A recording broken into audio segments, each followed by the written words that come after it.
ఆంధ్రప్రదేశ్లో యువతకు work from home ఉద్యోగాలను ప్రోత్సహించేందుకు ప్రభుత్వం కొత్త పథకాన్ని రూపొందిస్తోంది.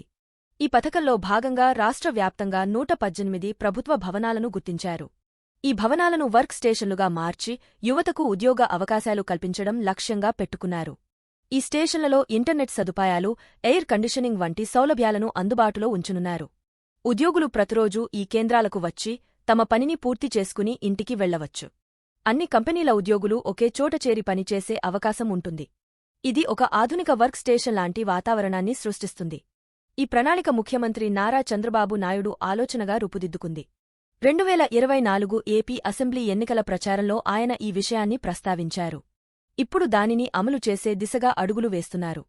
ప్రభుత్వం ఈ 118 భవనాలను సిద్ధం చేసే పనిలో నిమగ్నమై ఉంది. ఈ కేంద్రాలు ప్రధానంగా గ్రామీణ, పట్టణ ప్రాంతాల్లోని యువతకు స్థానికంగా ఉపాధి అవకాశాలను అందించడంపై దృష్టి సారిస్తాయి.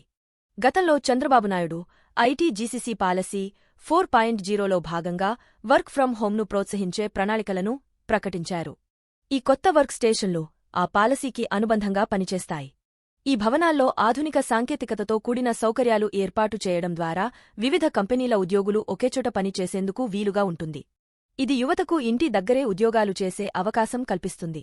దీంతో పెద్ద నగరాలకు వలస వెళ్లాల్సిన అవసరం తగ్గుతుంది. ఇంట్లో వర్క్ ఫ్రం హోం చేయడానికి సదుపాయాలు లేనివారు ఈ వర్క్ స్టేషన్ల దగ్గరకు వచ్చి పనిచేసుకుని వెళ్లొచ్చు. ప్రతి జిల్లాలో వీటిని చాలా చోట్ల ఏర్పాటు చేసేలా ప్లాన్ చేస్తున్నారు. ఈ పథకం ద్వారా రాష్ట్రంలో 20 లక్షల మందికి ఉద్యోగాలు కల్పించాలనే లక్ష్యాన్ని చంద్రబాబునాయుడు ప్రభుత్వం నిర్దేశించింది. గత ఎన్నికల్లో ఇచ్చిన హామీల్లో ఇది ఒకటి కాగా దీనిని 5 ఏళ్లలో సాధించేందుకు ప్రణాళికలు సిద్ధం చేస్తున్నారు. ఈ వర్క్ స్టేషన్లు మహిళలకు కూడా ప్రయోజనం కలిగించేలా ఉన్నాయి. ఎందుకంటే గతంలో చంద్రబాబు మహిళల కోసం వర్క్ ఫ్రం హోంను ప్రత్యేకంగా ప్రోత్సహించాలని తెలిపారు.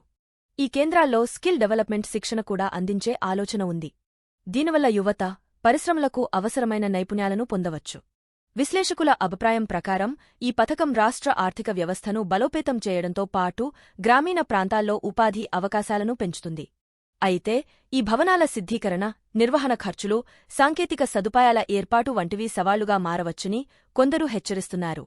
మొత్తంగా ఈ ప్రణాళిక యువతకు స్థానిక ఉద్యోగాలు, మహిళలకు సౌలభ్యం కల్పించే దిశగా ఒక ముందడుగుగా భావిస్తున్నారు. మరోవైపు ఆంధ్రప్రదేశ్లో వర్క్ ఫ్రం హోం సర్వే కొనసాగుతోంది.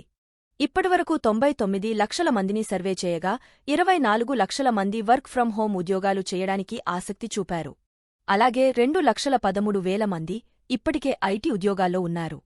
వారు హైదరాబాద్, బెంగళూరులో ఉన్నారు. ఏపీలో ఈ కార్యక్రమం ప్రారంభించాక వారంతా ఏపీకి వచ్చే ఛాన్స్ ఉంటుంది.